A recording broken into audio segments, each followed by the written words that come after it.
율법 아래에 있기 바라는 사람들이여 나에게 말해 보십시오. 여러분은 율법이 말하는 것을 듣지 못합니까? 아브라함에게 두 아들이 있었는데 한 사람은 여종에게서 태어나고 한 사람은 종이 아닌 본처에게서 태어났다고 기록되어 있습니다. 여종에게서 난 아들은 육신을 따라 태어났고 본처에서 본처에게서 난 아들은 약속을 따라 태어났습니다. 이것은 비유로 표현한 것입니다. 그 두 여자는 두 가지 언약을 가리킵니다. 한 사람은 신의 산에서 나서 종이 될 사람을 낳은 하갈입니다. 하갈이라 하는 것은 아라비아에 있는 신의 산을 뜻하는데 지금의 예루살렘에 해당합니다. 지금의 예루살렘은 그 주민과 함께 종노릇을 하고 있습니다. 그러나 하늘에 있는 예루살렘은 종이 아닌 여자이며 우리의 어머니입니다. 성경에 기록하기를 아이를 낳지 못하는 여자여 즐거워하여라. 해산의 고통을 모르는 여자여 소리를 높여서 외쳐라. 홀로 사는 여자의 자녀가 남편을 둔 여자의 자녀보다 더 많을 것이다 하였습니다. 형제자매 여러분, 여러분은 이삭과 같이 약속의 자녀들입니다. 그러나 그때 육신을 따라 낳은 사람이 성령을 따라 낳은 사람을 박해한 것과 같이 지금도 그러합니다. 그런데 성경은 무엇이라고 말합니까? 여종과 그 아들을 내쫓아라. 여종의 아들은 절대로 종이 아닌 본처의 아들과 함께 유업을 받지 못할 것이다 하였습니다. 그러므로 형제자매 여러분, 우리는 여종의 자녀가 아니라 자유를 가진 여자의 자녀입니다. 아멘. 감사합니다. 너희는 약속의 자녀라. 너희는 약속의 자녀라는 제목으로 묵상 말씀을 나누겠습니다. 여러분, 갈라디아 성도들을 위하여서 해산의 수고를 하겠다라고 편지한 사람이 누굽니까? 바울이죠. 바울이 그런 결심을 나누었고요. 이러한 수고는 바울이 처음 한 것이 아니라 바울의 경험에서 얘기했다시피 갈라디아 성도들이 바울에게서 복음을 듣고 마음의 변화를 일으켜서 보여주었던 수고와 헌신이었죠. 실제로 두 눈을 내어주지는 않았지만 그만큼이나 수고하고 또 헌신하기를 마음먹었다 이 말입니다. 예. 바울과 성도들의 이 같은 수고와 열심, 또 다른 말로 이러한 사랑과 이 사랑에서 나오는 능력은 여러분 무엇 때문에 나타낼 수 있었던 것이었습니까? 복음 때문이었어요. 바울은 복음에 감동하여서 갈라디아 성도들을 위해서 수고했고 그 복음을 듣고 갈라디아 성도들은 바울에게 이 같은 사랑과 헌신을 각오해 보였던 것이죠. 여러분, 바울이 이러한 갈라디아 성도들의 특별한 사랑과 능력을 떠올리면서 자신의 새로운 각오, 내가 해산하는 수고까지 하겠다라고 하는 지난주에 그 단락에서의 각오는요. 왜 이런 얘기하지? 뜬금없이 하는 말이 아닙니다. 바울은요. 이러한 경험과 각오를 말하기 전에 어떤 이야기를 하고 있는 중이었어요. 여러분 기억하시죠? 그래서 앞서 우리가 본문에서 단락에서 우리가 읽고 제가 이름 지었던 그 나눔의 제목은 이제 종이 아니라 자녀입니다 라는 내용으로 말씀을 함께 나누었던 기억하실 것입니다. 여러분 앞에 본문을 한번 떠올려 보십시오. 성도들은 아버지의 유업을 이어갈 자녀이었지만 어릴 때에는 무엇과 다름없었죠? 종과 다름없었어요. 종과 다름없어서 자녀이지만 어릴 때에는 누구와 다름없이 보내었다? 종들과 함께 보냈다 이 말입니다. 종의 자녀인지 또 아버지의 아들인지 구분하지 않고 함께 어울렸다 이 말입니다. 그때에는 그런데 그때에는 종과 다름없어서 그때의 행동을 어떻게 표현했나요? 종노릇했다. 종노릇했다 이렇게 표현했었어요. 그런데 앞선 단락을 지금 얘기하는 겁니다. 그때에 때가 이르러서 변화가 일어나기 시작했는데 자, 그 때가 이르렀는데 그때는 어떤 때입니까? 아들이 오셔서 종노릇하던 자녀들의 몸값을 치르시고 자유를 주었습니다. 그 이후로는 더 이상 어릴 때는 종과는 구분이 전혀 안 되었지만 이제는 더 이상 종이 아니라 아들로서 아버지를 아빠, 아버지라고 부르게 되었단 말입니다. 그것이 바울이 갈라디아 성도들을 향해서 해산하는 수고를 하겠다 할 그 각오, 그리고 갈라디아 성도들의 수고를 얘기했던 그 앞단락에서 얘기하고 있었던 내용이라는 것을 기억해 두어야 됩니다. 여러분, 어떤 변화가 일어난 거였어요? 종이 아니라 자녀로 바뀐 겁니다. 그래서 그 앞선 단락에 했던 말을 기억해야 되는데, 여러분, 어떤 변화가 일어났고 그것을 누가 증거했는가를 4장 6절 말씀에서 요약해서 말씀했었어요. 어떤 기록이 있었습니까? 너희가 아들이기 때문에 너희가 아들임으로 하나님이 그 아들의 영을 어디에 보내사? 너희 마음에 보내어서, 우리 마음에 보내셔서 아빠, 아버지라고 부르게 하셨다. 여러분, 변화가 어디 일어났습니까? 종에서 자녀가 되어 주인님이라고 부를 수밖에 없었던 자들, 아빠, 아버지라고 부르게 된 그 중요한 변화가 어디에 일어났어요? 즉시 상속시켜줬어요? 아니잖아요. 눈에 띄는 변화가 있었습니까? 아니에요. 변화가 어디 일어났어요? 마음에 일어났다 이 말이에요. 마음에. 여러분, 이 부분을 기억해 두십시오. 종되었던 자가 자녀된 것이, 그 변화가 마음에 일어났다. 여러분, 이 변화의 대목에서 갈라디아 성도들의 사랑과 수고, 그리고 바울 자신도 자신의 수고에 이어서 갈라디아 성도들이 지금 바뀐 것에 대해서 다시 내가 해산하는 수고를 하겠다라고 하는 열심에 대한 각오를 기록했죠. 여러분, 그 놀라운 수고를 결심한 그 동기가 뭡니까? 그 동력이 뭐냐 이 말이에요. 동력을 어디서 확인할 수 있어요? 마음에서 확인할 수 있는 거예요. 마음에서.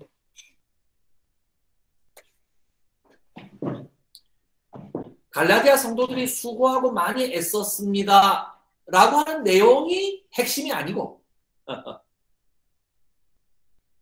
성령 하나님이 그 마음에 변화를 일으키셔서 갈라디아 성도들도 그렇게 이해할 수 없는 헌신을 하였고, 바울도 다시 해산하는 수고를 하겠다라고 하는 그 문맥을, 그 맥락을 따라가야 돼요. 이해하겠습니까? 제가 나눔 가질 때 우리 가정이 집에서 같이 밥해 먹기 힘든 시기를 지날 때 우리 손 집사님께서 맛있는 음식을 갖다 주셨습니다 라는 간증을 했죠. 예, 여러분, 이 얘기를 나눌 때 맞아, 내가 많은 음식을 갖다 줬지, 내가 많은 음식을 해다 줬지, 많은 수고를 했지. 여러분, 그게 핵심이 아니고 핵심은 뭐예요? 마음의 사랑이잖아요. 맞잖아요? 더 중요한 것은 그 사랑이잖아요. 그 마음에 동력이 있었다 이 말입니다. 우린 그것을 고마워하고 그것에 감동하고 좀 심하면 눈물도 나고 이런 것 아니에요? 여러분, 오늘 읽으셨고 우리가 주중에 묵상한 이 말씀도 역시 앞서 언급하였던 종과 아들의 관계를 설명해요. 자, 지금까지 얘기했던 걸 잘 기억해야 됩니다. 그 동력이 마음에 있었다는 것. 여러분, 이번에는 조금 다른 각도의 비유를 해요. 두 아들이 있는데 한 아들은 여종에게서 낳고 한 아들은 종이 아닌 자유자 여인, 자유 있는 여자에게서 난 아들이에요. 종에게서 얻은 하갈에게서 난 이스마엘을 떠올리고요. 그리고 종이 아닌 사라에게서 난 아들은 이삭이었어요. 두 여인의 이름은 생략해요. 여러분들이 창세기에 대한 지식이 있을 거라고 감안하고 이름은 생략하고 강조하는 밤 얘기해요. 하갈에게서 얻은 아들은 하나님이 약속하신 방법을 따라서 얻은 것이 아니라 하나님의 방법은 뭐예요? 약속한 것을 하나님의 능력으로 이루어 주시는 것. 그것이 하나님의 방법이었죠. 그 하나님의 방법으로 이룬 것이 아니라 하갈에서 얻은 아들은 어떤 방법을 통해서 이루었어요? 육체를 따라 이룬 것이에요. 아브라함이 그 부인의 제안을 따라서 인위적으로 자식을 가지려고 육체를 통해서 얻은 아들이 이스마엘이었고, 그리고 아이가 없던 아브라함이 약속을 따라서 아무 능력이 없었지만 하나님의 약속만을 기다려서 얻은 아들은 이삭이었어요. 그래서 이삭은 어떻게 설명할 수 있습니까? 하나님이 약속하셨기 때문에 주신 아들. 아브라함 스스로 얻은 아들? 사라가 자기 건강으로 얻은 아들? 이게 아니라 우리는 다 항복했습니다. 우리로서는 불가능합니다 했을 때에 하나님이 약속을 따라서 하나님 능력으로만 주신 아들이라고 우리 묵상의 것을 기억하셨죠. 아무 능력이 없기 때문에 없지만은 하나님이 주신 약속 때문에 받은 아들. 여러분, 그 결과를 한번 보십시오. 자기가 가진 능력으로 육체를 가지고 얻은 아들은 여전히 종으로서 상속받지 못합니다. 우리에게는 능력이 없었지만 오직 약속만 받아서 하나님의 능력을 통해서 받은 아들은 상속을 받습니다. 상속받을 소망이 있다 이 말입니다. 여러분, 이 문맥 속에서 무엇을 설명하고자 합니까?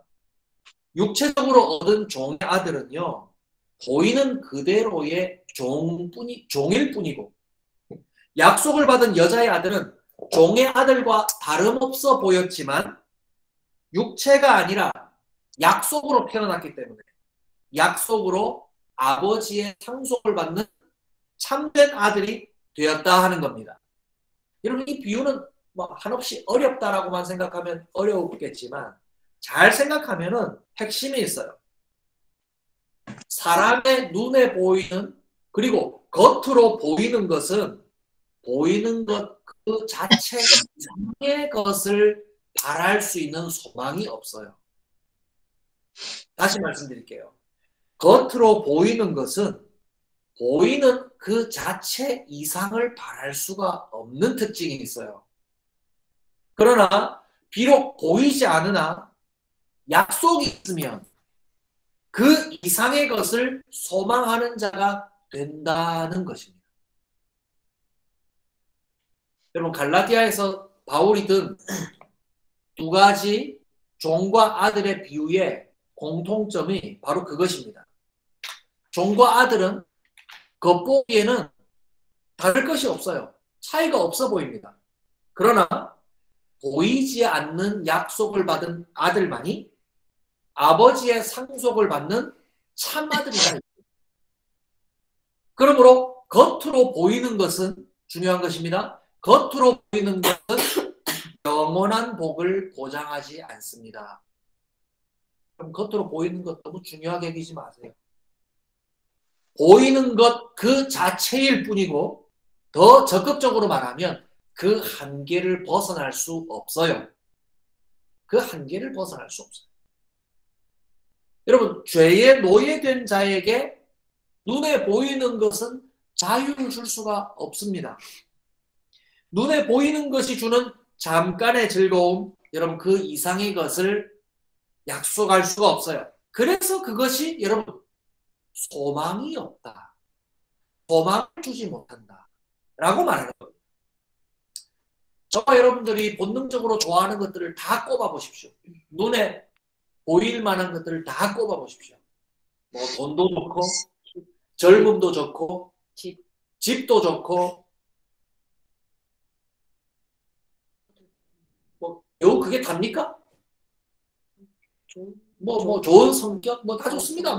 여러분들이 평가할 만한 눈에 보이는 것, 최대한 눈에 보이는 거, 외모, 돈, 건강, 이런 것들 아니겠습니까? 가장 눈에 보이는 것에 근접.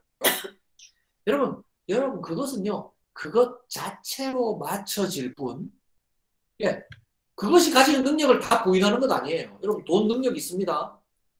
그러나 돈이 가진 제한된 능력 그 이상의 것을 소망할 수 없어요. 그것은 끝납니다.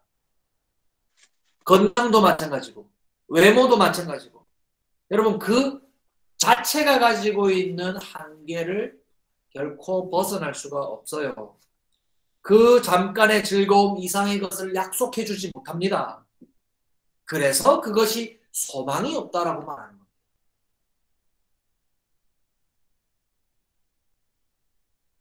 그래서 고린도후서 4장 18절은요.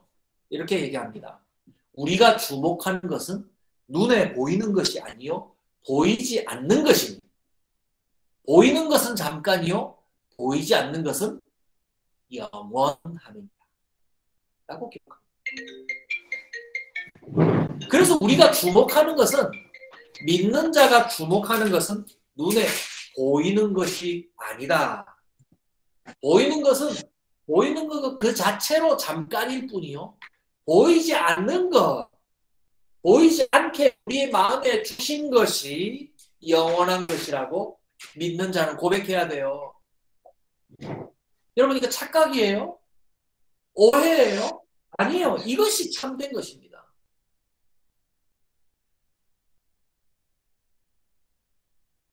다시 물어볼게요. 여러분, 종처럼 보이지만 더 이상 종이 아니고, 약해 보일 수도 있지만 약하지 않고, 수고스러운 것 같지만 손해가 아닌 것은 무엇 때문입니까? 그것은 무엇입니까? 4장 6절에서 종과 아들의 관계에 대해서 때가 이르러서 종처럼 보였던 자가 더 이상 종이 아니라 아버지를 아빠, 아버지로 부를 수 있는 그 동력이 어디서 나온다고 얘기합니까?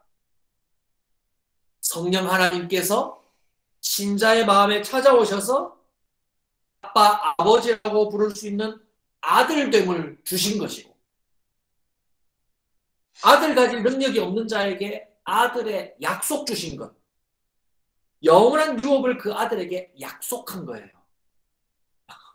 성령 하나님 우리 마음에 찾아오신 것, 오셔가지고 우리의 마음속에 영원한 유업을 약속해 주신 것, 여러분 어디에 간직하고 있습니까?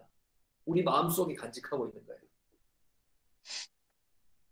이것 때문에 우리는 믿으며 기쁘게 수고하고 헌신하며 약속을 바라면서 기쁘게 사는 거예요. 여러분, 그래서 우리의 믿음은요, 외적인 데 있습니까? 내적인 데 있습니까? 예, 답하기 귀찮으면 두 번째 거 선택하면 됩니다. 우리의 믿음은 내적인 데 있어요. 내적인 데. 그래서 겉으로는 아무 차이가 나지 않아요. 극단적으로 얘기할 때가 있죠. 극단적으로 얘기할 때 어떤 극단적인 예를 들 때가 있어요. 자꾸 믿는 자에게서 외적인 증거를 찾으려고 애쓰지 마십시오. 예. 여러분, 그것은 오해되고 착각을 일으킬 때가 많아요. 왜냐하면 참된 것은 내면에 감추어져 있기 때문에. 여러분, 마음에 참된 것을 가지고 있는 사람도 때때로 외적으로 약해 보이는 행동을 보일 때도 있고 심지어 실수도 해요. 맞습니다. 그렇죠? 여러분들이 살면서 때로는 죄도 짓고 실수도 한다고 해서 여러분 마음에 간직하고 있는 그 믿음이 잘못된 거예요? 아니죠.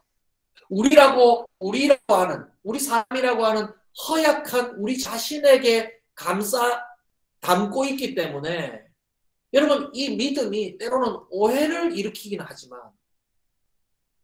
여러분, 우리의 잘못된 삶이, 우리의 실수가 우리의 믿음을 거짓이라고 결코 증거하지 않습니다. 거꾸로 얘기해 보세요. 겉으로는 단정해보고 보이고 도덕적인 증거를 보이는 사람들이 있어요. 야, 저 사람 저렇게 많이 기부하다니, 저렇게 도덕적으로 훌륭한 모습을 보이다니, 저 사람 너무 착해요 라고 하는 사람이 그 외적인 모습이 그 속에 있는 내면의 믿음을 증거합니까? 냉정하게 말해야 돼요. 여러분, 그거 속으면 안 됩니다. 안 됩니다. 이것이 믿음의 본질이에요. 그렇기 때문에 많은 경우 믿음에 대한 오해가 일어나기도 하고 어떤 믿는 자에 대하여서 실망하기도 하고 그런 일이 발생하는 거예요. 그래서 약속을 받은 저와 여러분에게는 이 예수님에 대하여서 자기 스스로 확인할 뿐 이 믿음을 갖지 못한 다른 사람들에게는요, 예수님을 믿기가 참 어려운 성격이 있는 거예요. 이 지점은 이해를 해야 돼요.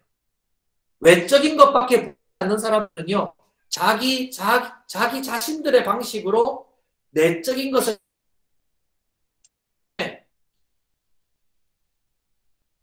그 자기 자신들의 방식으로 우리들을 길들이려고 하는 부작용이 있어요. 그래서 오늘 우리가 읽으셨던 29절에 기록한 대로 종의 아들이 약속을 받은 자유 있는 여자의 아들을 뭐 한다고요?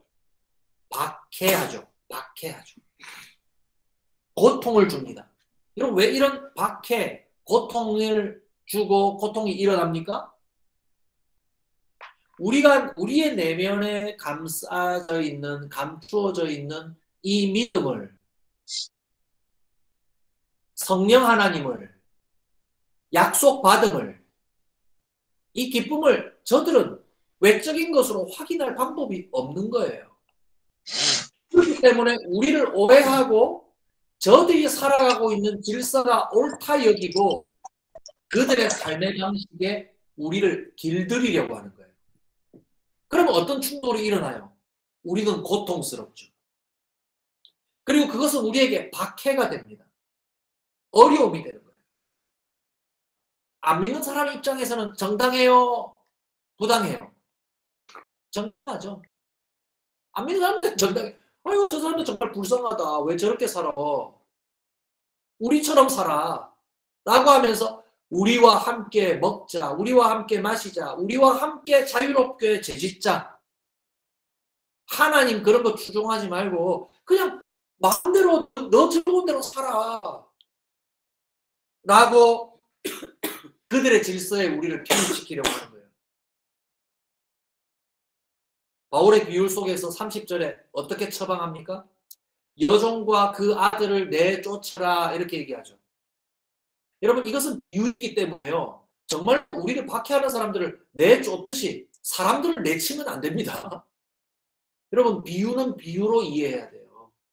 그래서 그 여종과 그 아들을 내쫓으라는 이 말은요. 사람을 직접 밀쳐내고 내치라는 그런 통적인 말로 이해해서는 안 되고 내적인 약속을 알지 못하는 사람들의 그 박해에 여러분들은 길들여지거나 굴복하지 마십시오. 오히려 여러분들은 여러분 내면에 있는 그 약속을 더 믿고 더 자유민으로 살기를 기뻐하십시오. 마음의 담대함을 얻으십시오.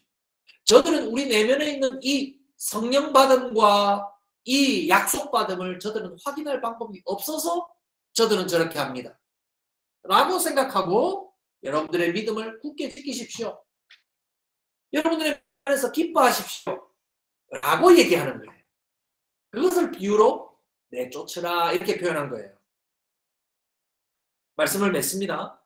사랑하는 성도 여러분, 외적인 증거는 이미 살폈다시피 약하고 천박한 것입니다. 약하고 천박한 것을 다르게 어떻게 번역했죠? 문자적으로 가난하고 병약한 것이라고 했죠.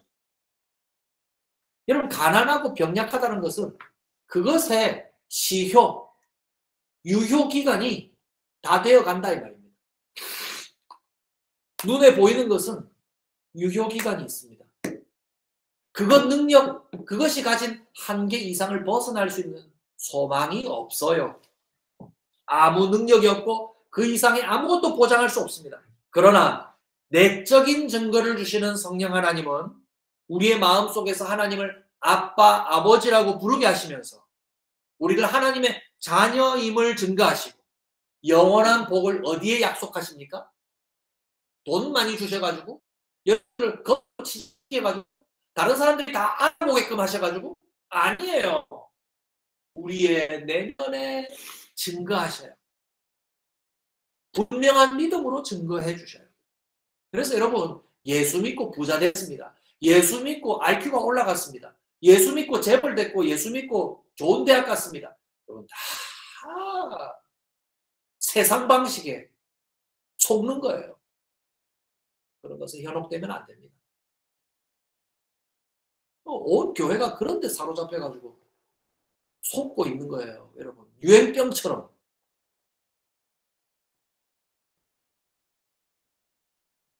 우리가 하나님의 복을 받는 근거는 여러분 어디에 있습니까? 말씀해 보십시오. 답을 해야지 설교를 맺죠. 우리가 하나님의 복을 받는 근거는 어디에 있습니까? 말씀? 아니 오늘 메시지의 맥락 안에서 내면에 내 내면에 내 마음에 하나님의 복을 받는 근거는 우리의 마음에 있으며 그것은 성령을 주시는 우리의 믿음으로 이루어집니다. 그래서 여러분 마음속에 가진 이 믿음은요. 아무나 주시는 것이기 때문에 예사로운 것이 아니라 사람이 스스로 건강하면 가질 수 있고 잠재력이 가질 수 있는 것이 아니라 하나님이 주시는 것이기 때문에 이것은 인간적인 것이 아니라 신적인 거예요. 신적인. 이런 마음속에 모두 신적인 것을 가졌어요. 하나님이 주신 보배로운 것을 가진 것이고 영원한 것을 가진 거예요. 그래서 여러분 기뻐하는 겁니다. 예사로운 것 가지고 여러분 기뻐할 수 있습니까? 100만 원, 200만 원 뭐 이런 수입 생겼다고 덩실덩실 기뻐하지 마세요. 뭐 좋아할 수는 있지만 그냥 잠깐 그렇게 하시고 영원히 우리를 춤추게 하고 영원히 우리의 마음을 기쁘고 흥분되게 하는 것은 신적인 것, 하나님이 내게 주신 이 믿음인 거예요. 보배로운 믿음. 그런데 그 내적인 특징을 알아보지 못하는 세상 사람들은 겉으로는 종들처럼 살아가는 그들과 우리들이 다름없어 보이기 때문에 때로는 그들처럼 살아가지 않는 우리들을 허약하게 파악하고 핍박해요. 멸시해요. 보잘것없이 여기려고 해요. 여러분 그런 사람들의 대우 앞에서 여러분 제가 얘기했잖아요. 제발 없는 자처럼 살지 마라. 그 사람들의 평가에 따라서 나는 불쌍한 것 같아. 나는 명품 옷을 못 입어. 나는 비싼 미용실에 못 가. 나는 역시 나는 불쌍해. 나는 가난해. 여러분 그렇게 세상 사람들 평가대로 여러분 자신을 점수 매기시겠습니까? 그렇게 하지 마세요. 그건 세상에 길들여지는 거예요. 여러분들의 내면 속에 숨겨 놓으신 신적인 이 믿음을 가지고 여러분 기뻐해야 돼요. 하늘의 보배로운 것을 기뻐해야 돼요. 그들에게는 보이지 않지만 내 내면에는 하나님이 증거하시지. 감추어 두셨지. 라고 기뻐하는 기쁨이 여러분들의 마음을 붙들어야 한다는 거죠. 보이지 않는 것을 믿으며 그 이상을 소망할 수 있는 성도는 마음속에 성령님이 찾아오셔서 오늘도 믿음을 주시고 하나님의 영원한 자녀임을 약속받은 사람들이에요. 저와 여러분들은 하나님의 약속을 받은 자녀들입니다. 이것을 믿으시기 바랍니다. 이와 같은 믿음으로 오늘도 내일도 영원히 소망이 넘치는 마음으로 거룩한 삶을 이루어 가시는 저와 여러분들의 시기를 주님의 이름으로 축복합니다. 기도하겠습니다.